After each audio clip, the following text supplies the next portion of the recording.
Assalamualaikum warahmatullahi wabarakatuh.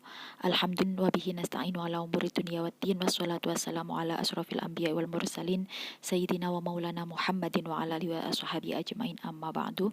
Yang terhormat Ibu Dr. Esa Nurwahyuni MPD, yang saya hormati teman-teman mahasiswa-mahasiswi Magister Pendidikan Agama Islam kelas C UIN Maulana Malik Ibrahim Malang.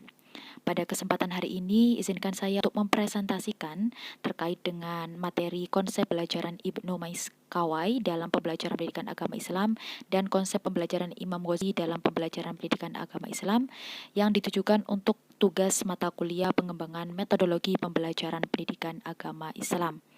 Baiklah, kita mulai dengan yang pertama, yakni terkait peta konsep yang akan kita bahas. Ada 3 pokok. Yang pertama ada konsep pembelajaran Ibnu Miskawai, yang kedua konsep pembelajaran Imam Ghazali, dan yang ketiga yang akan saya bahas yakni terkait dengan persamaan dan perbedaan di antara kedua tokoh tersebut. Baiklah, yang pertama yakni Ibnu Miskawai. Sebelumnya akan ada 2 pembahasan, yakni biografi singkat dan juga konsep pokok-pokok pemikiran beliau.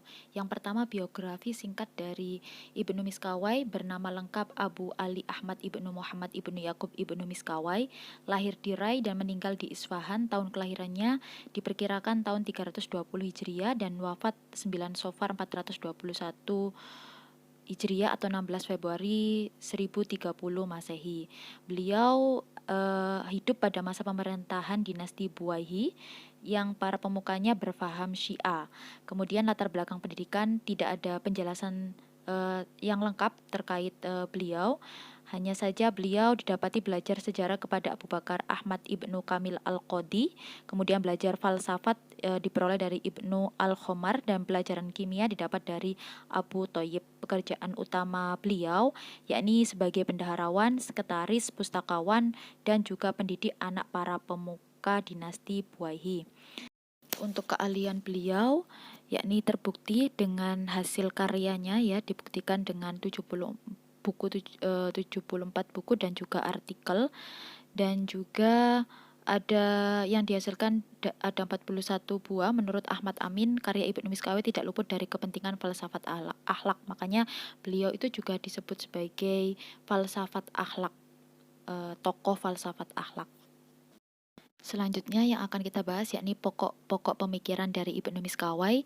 Saya bagi ada hakikat manusia, ada tujuan pendidikan, ada materi pendidikan, ada metode pendidikan, ada pendidik dan peserta didik, dan lingkungan pendidikan. Ini sama nanti yang akan dibahas juga di bab konsep Imam Ghazali juga sama, ada poin-poin ini, dan juga nanti di persamaan dan perbedaan juga ada poin yang sama.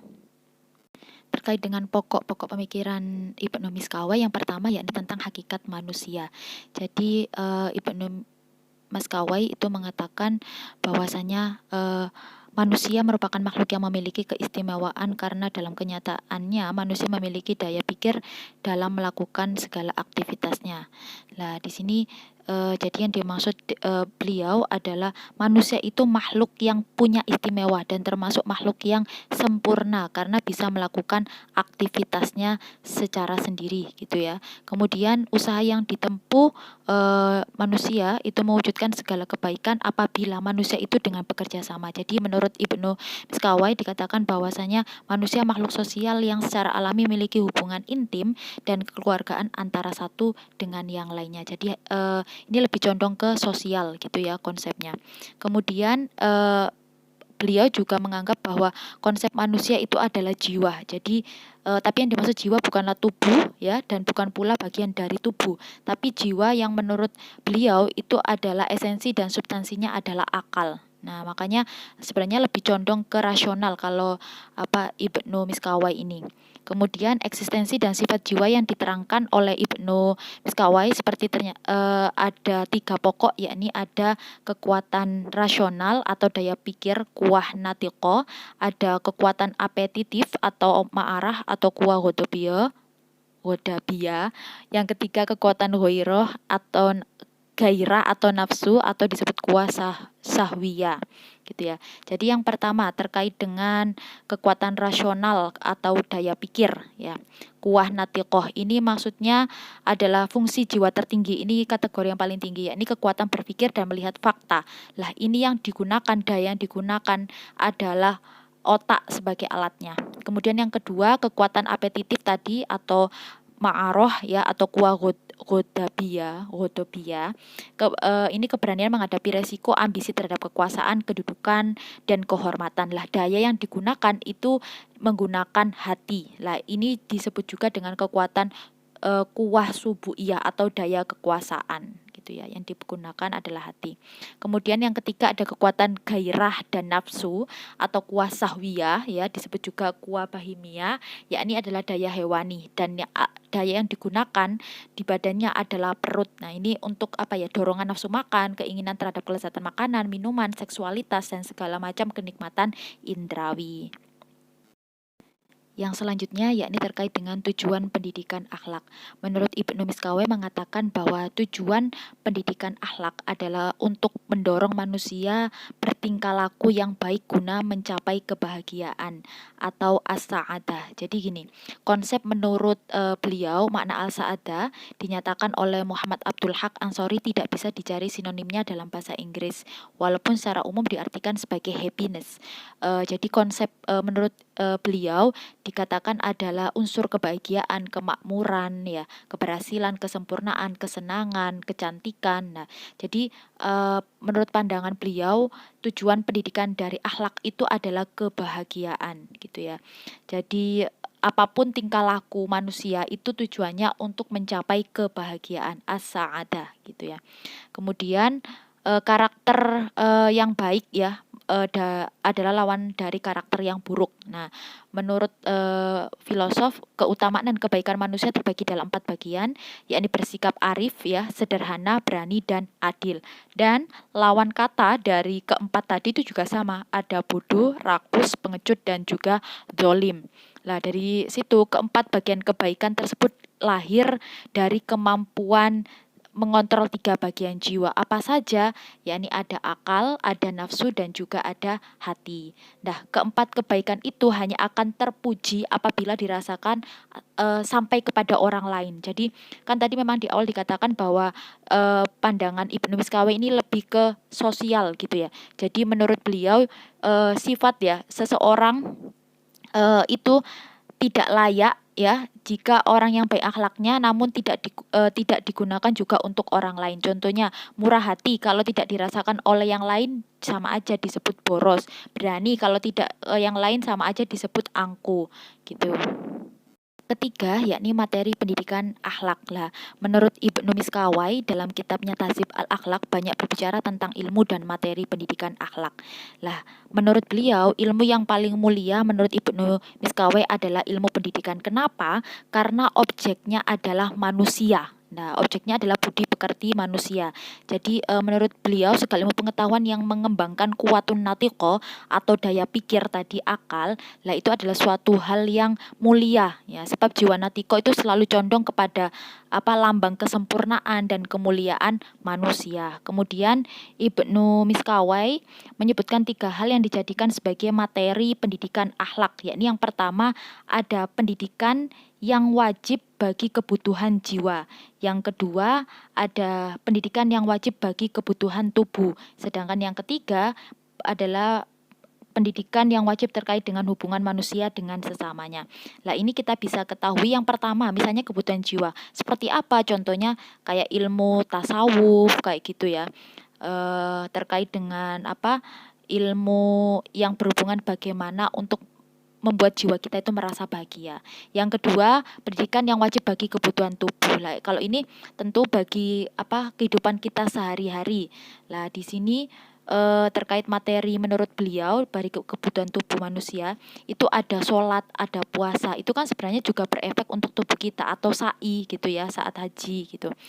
Nah, itu sebenarnya punya efek kepada tubuh kita Kemudian yang ketiga, pendidikan yang wajib terkait dengan hubungan manusia dengan sesamanya. Tentu di sini kembali lagi bahwasanya adalah ilmu yang dibutuhkan adalah ilmu sosiologi gitu ya. Terus ilmu ekonomi gitu. Jadi terkait dengan hubungan satu sama lain, sesama manusia, yang satu dengan yang lainnya. Kemudian menurut beliau ada ruang lingkup akhlak yang dapat dijadikan sebagai materi pembelajaran akhlak bagi orang tua dan pendidik. Yang pertama, akhlak kepada Allah. Di sini ada 3 macam kewajiban beribadah secara fisik ya, kewajiban jiwa dan kewajiban terhadap orang lain saat berinteraksi sosial.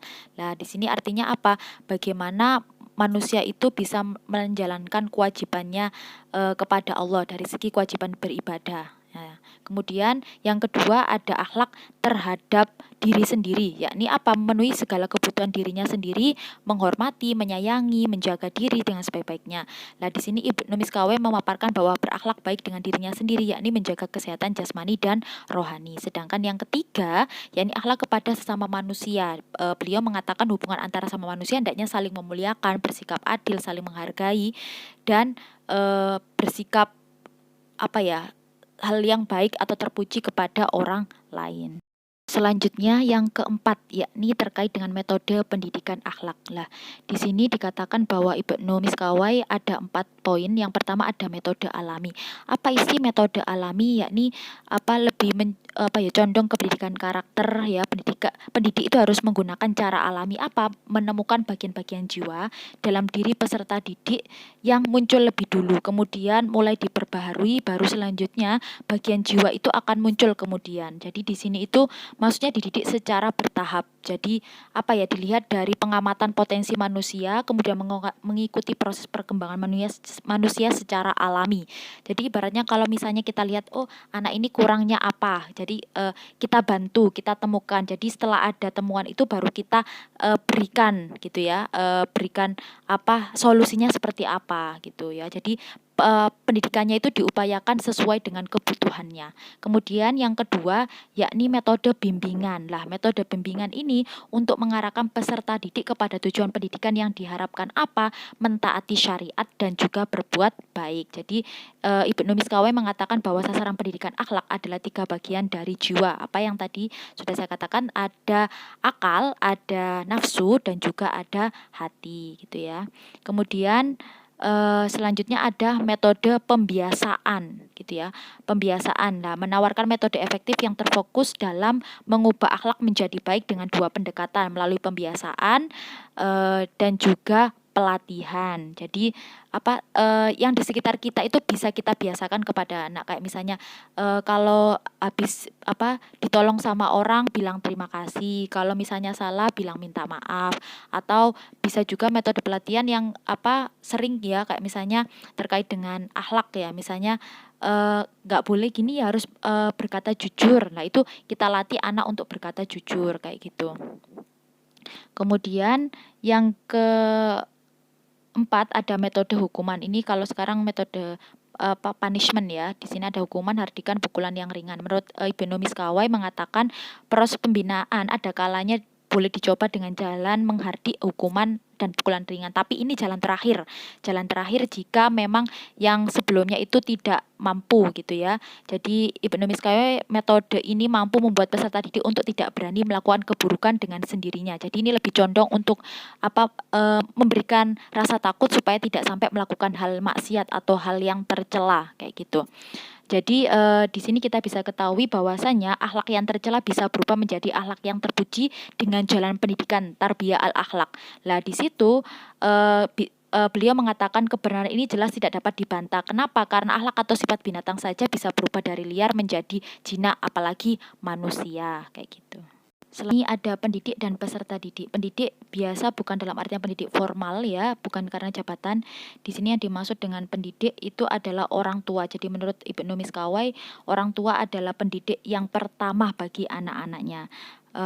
Kemudian Ibnu Miskawai memberikan anjuran agar peserta didik ya lebih mencintai pendidiknya. Jadi kecintaan peserta didik disamakan ketika peserta didik itu mencintai hamba dengan Tuhannya. Jadi harus ada rasa cinta antara si peserta didik kepada pendidik gitu ya. Jadi kecintaan terhadap Tuhan jarang ada orang yang mampu, maka Ibnu Miskawai mengatakan menundukkan cinta peserta didik dengan guru berada di antara cinta terhadap Tuhan dan cinta terhadap orang tua gitu. Terus kemudian menurut beliau pendidik itu harus memiliki beberapa persyaratan. Yang pertama bisa dipercaya, ya, amanah, pandai, sesuai dengan keilmuannya. Kemudian dicintai tadi ya.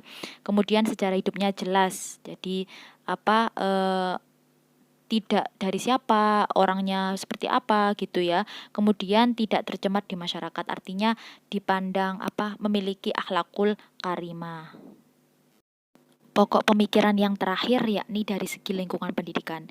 Ibnu Miskawai mengatakan, selama kita masih di alam ini, di dunia, manusia memerlukan kondisi yang baik di luar dirinya. Jadi sebaik-baik orang adalah orang yang berbuat baik terhadap keluarganya, orang yang masih ada kaitan dengannya, dari saudara, tetangga, teman. Nah, jadi tabiat manusia adalah tabiat memelihara diri, karena itu manusia selalu berusaha untuk memperoleh bersama dengan makhluk sejenisnya. Ibnu Miskawai berpendapat bahwa usaha mencapai kebahagiaan atau as-sa'adah tidak dapat dilakukan sendiri, tapi harus bersama, harus kerjasama atas dasar saling menolong dan juga saling melengkapi. Jadi setiap pribadi merasa bahwa kesempurnaan dirinya itu akan terwujud karena kesempurnaan dari yang lainnya. Selanjutnya yakni konsep dari Imam Al-Ghazali ya. Yang akan dibahas ada biografi singkatnya. Yang pertama, yakni biografi dari Imam Ghazali. Beliau bernama lengkap Abu Hamid Muhammad bin Muhammad Ibnu Taus Ahmad Al-Tulsi Al-Sofi, lahir pada tahun 405 Hijriah atau 1058 Masehi di sebuah desa kecil bernama Ghazala Tabaron, bagian kota Tus, wilayah Khurasan. Lah, beliau itu nama beliau orang tua Ghazali bukan berasal di orang berharta, tapi sebagai pemintal wol. Nah, makanya kenapa dinisbahkan nama Al-Ghazali ini, karena pekerjaan orang tuanya sebagai pemintal wol. Kemudian latar belakang beliau pendidikannya itu dimulai dari ayahnya sendiri ya. Sejak kecil memang sudah diajarkan seperti itu. Kemudian pada usia kurang dari 20 tahun, Al-Ghazali melakukan studi lanjut ke Jurjan. Di kota itu ia tidak hanya belajar pengetahuan agama, namun juga belajar bahasa Arab, Persia dari seorang guru bernama Imam Abu Nasir Al-Ismaili. Kemudian beliau melanjutkan pendidikan ke kota Naisabur dan belajar kepada Imam Haromain Diyauddin Al-Juwaini. Di sini ia belajar beraneka ragam cabang dari ilmu usuluddin, mantik, retorika, logika, ilmu kalam. Bahkan beliau juga belajar filsafat. Kemudian Al-Ghazali mengabdikan diri pada madrasah Nidhamiyah ya, dan diangkat sebagai guru besar pada tahun usia 43 tahun. Nah, di sini kemudian Al-Ghazali itu merasakan suatu hal yang berbeda pada dirinya. Konsep pemikirannya sudah mulai berbeda.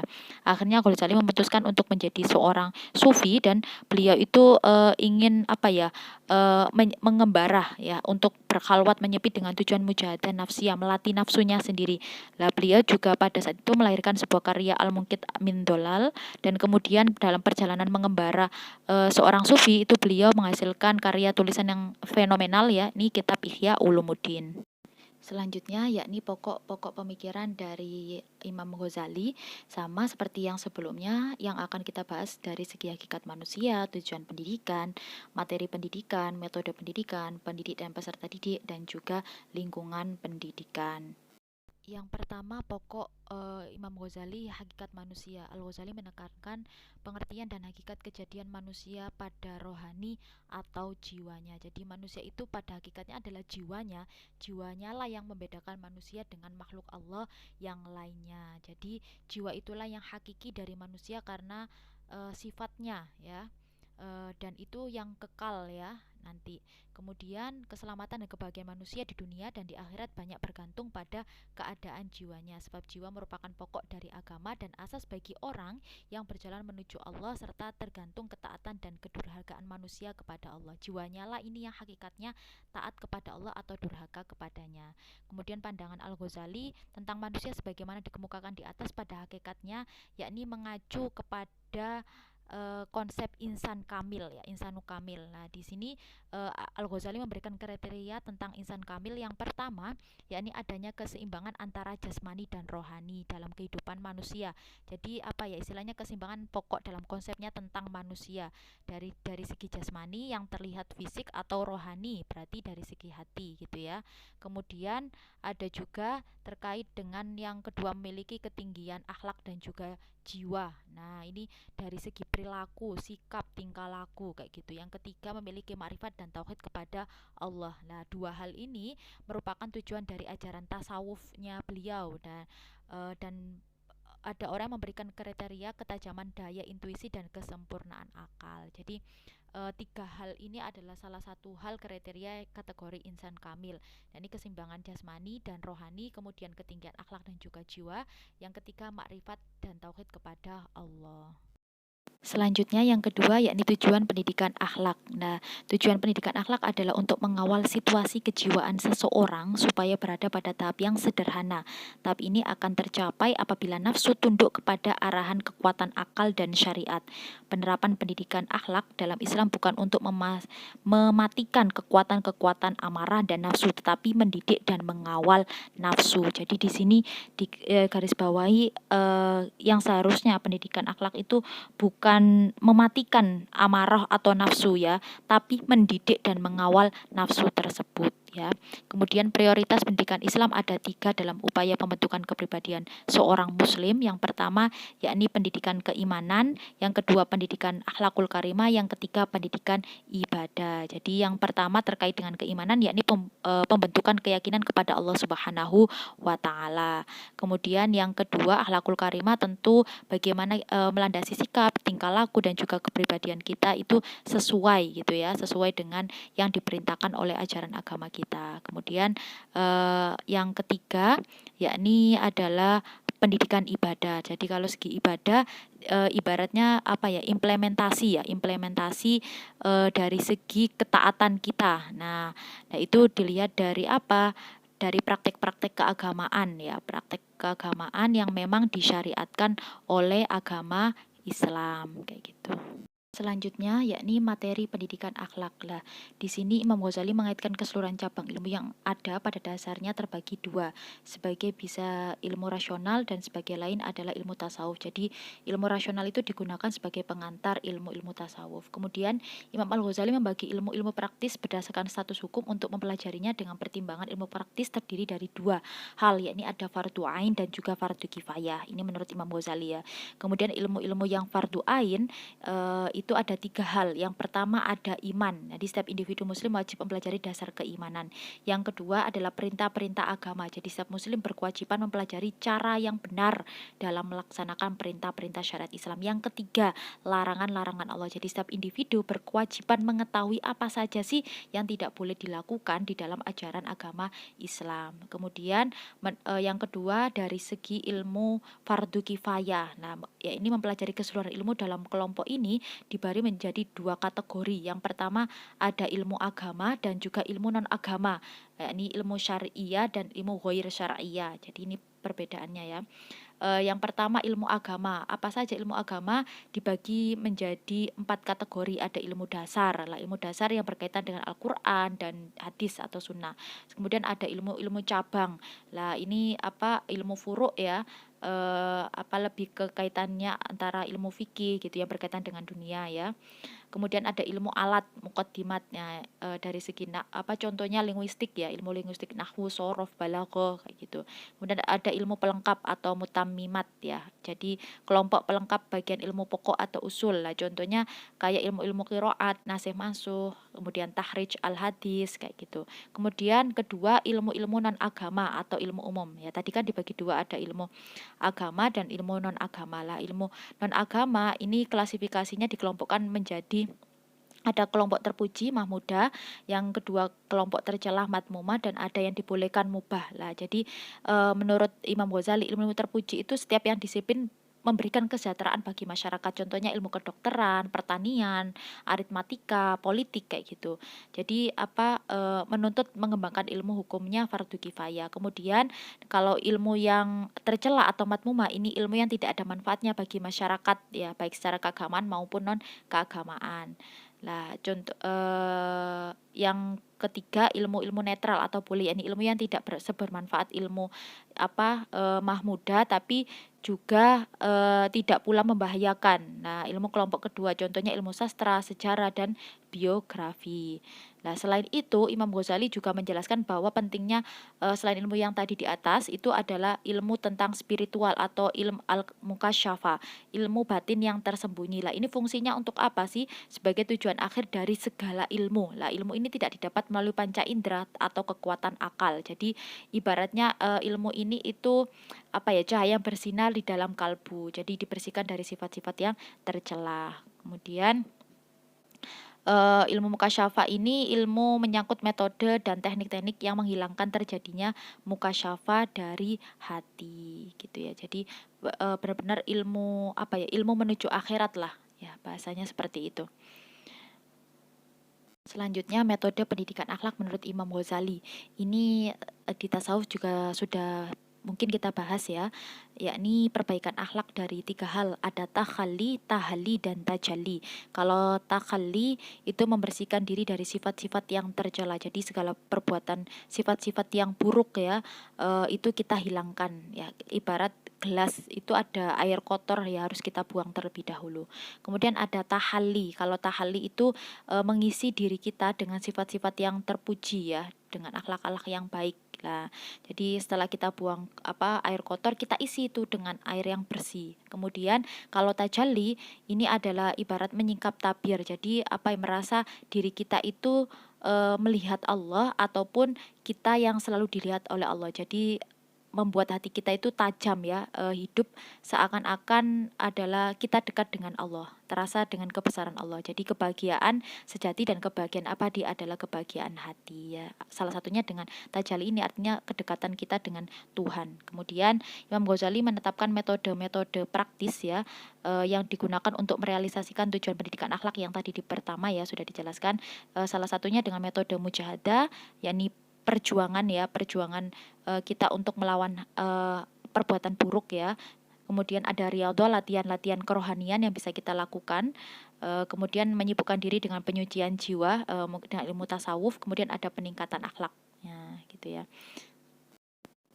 Selanjutnya pendidik dan peserta didik. Imam Al-Ghazali menjelaskan bahwa pentingnya perkembangan tahap awal, yakni beliau mengatakan seorang anak adalah amanah di tangan orang tuanya, sebab jiwanya yang suci adalah permata keluarga yang belum dibentuk dan tanpa goresan apapun. Jadi jiwa suci ini dipotong menjadi bentuk apa saja akan tumbuh sesuai bimbingan yang diterima dari orang tua, guru, dan semua pembimbingnya atau pendidik itu akan turut memperoleh imbalan pahala apabila memang ditempatkan di lingkungan yang baik. Sebaliknya bila ia dibesarkan dalam lingkungan yang jelek dan diperlakukan seperti binatang, maka kecelakaan dan penderitaanlah yang akan diperoleh, karena orang tua atau pendidik tadi itu bertanggung jawab terhadap peserta didik atau anak didiknya.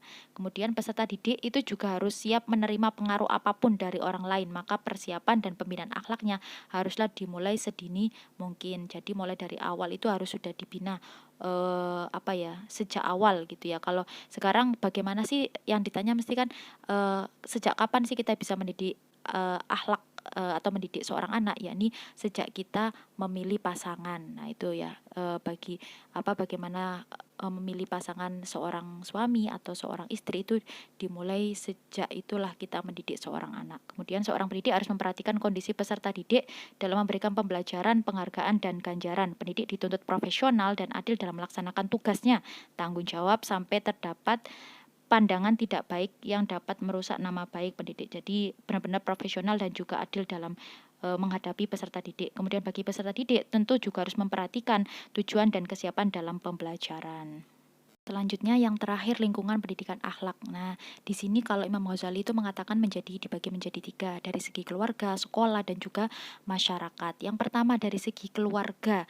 Keluarga lingkungan pendidikan pertama dalam Islam, keluarga atau rumah tangga itu menjadikan dasar ya, basic gitu ya, untuk kita bisa menempatkan anak didik atau peserta didik menerima pendidikan atau bimbingan dari orang tuanya. Jadi harus benar-benar di awal dia didasari dari keluarga. Kemudian ada sekolah atau madrasah. Lah ini lembaga pendidikan yang sesudah keluarga. Jadi lembaga yang tersistem ya, teratur, terencana. Lah di sini juga harus memberikan pengaruh ya atau pembinaan yang positif gitu ya. Kemudian ada Yang selanjutnya ada dari segi masyarakat apa sih? Berarti otomatis kalau masyarakat terkait dengan penyelenggara pendidikan ya, yang dilembagakan atau tidak dilembagakan ya.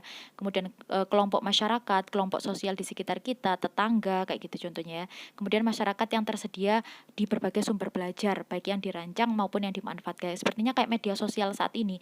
Nah, itu artinya juga masyarakat. Artinya itu juga memberikan pengaruh kepada anak ya, media sosial. Selanjutnya yakni persamaan dan perbedaan konsep pembelajaran Ibnu Miskawai dan Imam Ghazali dalam pembelajaran pendidikan agama Islam. Yang pertama, dari segi hakikat manusia, persamaannya Ibnu Miskawai dan Al-Ghazali memiliki cara pandang yang sama, bahwa pada hakikatnya manusia terdapat pada jiwa. Jadi keduanya ini sama-sama mengambil doktrin jalan tengah ya, yakni antara akal dan syariat sebagai konsep dari pendidikan. Kemudian perbedaannya, nah ini perbedaannya itu kalau Ibnu Miskawai itu lebih condong melalui otak, sedangkan kalau Al-Ghazali memandang bahwa hati adalah sebagai kekuatan untuk memperoleh ilmu pengetahuan gitu ya. Jadi perbedaannya di situ. Kalau lebih rasional itu Ibnu Miskawai, kalau lebih ke hati ya memperoleh ilmu pengetahuan yang hakiki itu menurut pandang Imam Al-Ghazali. Kemudian selanjutnya persamaan dan perbedaan tujuan pendidikan akhlak. Persamaannya yakni kedua tokoh tersebut menjadikan manusia memiliki akhlakul karimah yang sempurna, insan kamil dan usaha untuk selalu mendekatkan diri kepada Allah. Kemudian perbedaannya dari kedua tokoh tadi ya, itu adalah dari segi metodologi perolehan kesempurnaan. Jadi kesempurnaan yang dimaksud Ibnu Miskawai itu tidak akan diperoleh dengan sendirinya tapi harus dengan masyarakat. Tadi dijelaskan bahwa Ibnu Miskawai itu lebih condong ke akhlak sosial, sedangkan kalau Al-Ghazali itu kesempurnaannya itu dengan melakukan praktek asketik, jadi lebih ke monolitik, jadi kehidupan pribadinya bagaimana dia dengan pribadinya dirinya sendiri dengan Tuhannya seperti itu. Cara untuk lebih condong ke melatih jiwanya sendiri seperti. Selanjutnya dari segi materi pendidikan akhlak persamaannya Ibnu Miskawai dan Imam Al-Ghazali sama-sama membahas ilmu nalar, logika dan ilmu syariat. Jadi keduanya ya ilmu logika baik dan ilmu syariat. Kemudian perbedaannya Ibnu Miskawai tidak membeda-bedakan antara materi yang terdapat dalam ilmu agama ataupun ilmu non agama serta hukum mempelajarinya. Itu kan berbeda dengan yang tadi ya. Kalau Al-Ghazali itu ada fardu ain dan fardu kifayah seperti itu. Kemudian Ibnu Miskawai lebih mendorong untuk mempelajari syariat agama, akhlak dan juga nalar, sedangkan Al-Ghazali menganggap semua akhlak yang baik menurut syariat atau agama. Selanjutnya dari segi metode pendidikan akhlak, persamaannya kedua tokoh tersebut menggunakan jalan metode mujahadah, pembiasaan dan riyadhah. Jadi keduanya itu sama, ada perjuangan, ada pembiasaan dan juga ada latihan. Nah, perbedaannya metode pembelajaran pendidikan akhlak diterapkan oleh Al-Ghazali adalah ada metafora ya, ada tauhid dan juga cerita. Jadi ini yang dimaksud dengan metode perumpamaan, misalnya kayak kita lihat Rasulullah, kita lihat contohnya seorang sufi seperti apa. Kemudian dari segi ilmu tauhid, jadi metode terkait dengan keimanan. Kemudian dari segi cerita, jadi sejarah orang-orang terdahulu. Kemudian menurut Ibnu Miskawai merupakan metode al-adad wa al-jihad, berlatih dan menahan secara terus-menerus gitu ya. Bercermin kepada orang lain dan muhasabat al-nafs atau introspeksi atau mawas diri lah. Jadi di sini itu lebih Ibnu Miskawai itu lebih banyak menggunakan metode alami ya. Jadi yang dilihat dulu orangnya, peserta didiknya, anak didiknya, kemudian dibantu, diberikan solusi, kita kemudian kalau Al-Ghazali ini lebih pendekatan dengan metode anugerah ilahi dan kesempurnaan fitrahnya gitu. Yang selanjutnya persamaan perbedaan pendidik dan peserta didik. Jadi yang pertama persamaannya menurut Ibnu Miskawai dan Al-Ghazali, pendidik adalah orang tua. Jadi sama-sama mereka berdua itu cocok dan sepakat bahwa orang tua adalah pendidik yang pertama kali dalam mempersiapkan dan perkembangan perilaku akhlak gitu ya. Sedangkan perbedaannya Ibnu Miskawai mengatakan menempatkan derajat pendidik di antara orang tua dan Tuhan dan menjulukinya sebagai walid ruhani dan rob basori. Sedangkan menurut Al-Ghazali diperoleh dari para nabi, wali dan para sufi. Alasannya karena pendidiklah yang dapat membawa peserta didik kepada kearifan, kepada kehidupan dan kebahagiaan abadi. Jadi lebih mendudukkan para sufi sebagai walid rohaninya tanpa memasukkan filsuf, maka semakin jelas lebih condong filsafatnya kalau Imam Ghazali ini. Yang selanjutnya terakhir lingkungan pendidikan. Persamaannya, Ibnu Miskawai dan Al-Ghazali sangat memperhatikan faktor pengaruh lingkungan dalam pendidikan akhlak siapa, yakni manusia lainnya sama manusia. Sedang perbedaannya Al-Ghazali mengklasifikasikannya itu kan menjadi 3 pokok ya, ada dari segi keluarga, sekolah dan juga masyarakat. Tapi berbeda dengan Ibnu Miskawai, lebih condong hanya membicarakan fokus lingkungan masyarakat secara umum. Jadi tidak ada klasifikasi karena jadi lebih ke profesi sih, apa ya, kayak tingkatan, misalnya kayak rakyat dengan pemimpin, orang tua dengan anak, atau guru dengan anak didik atau peserta didik. Baiklah, itu tadi terkait dengan materi pada hari ini. Saya mohon maaf apabila ada salah kata ya, tadi mungkin ada Ibnu Maskawai atau Miskawai, yang benar itu Ibnu Miskawai. Mohon maaf dan juga terima kasih kepada seluruh teman-teman Magister Pendidikan Agama Islam kelas C, dan juga terima kasih untuk Ibu Dr. Esa Nurwahyuni. Wassalamualaikum warahmatullahi wabarakatuh.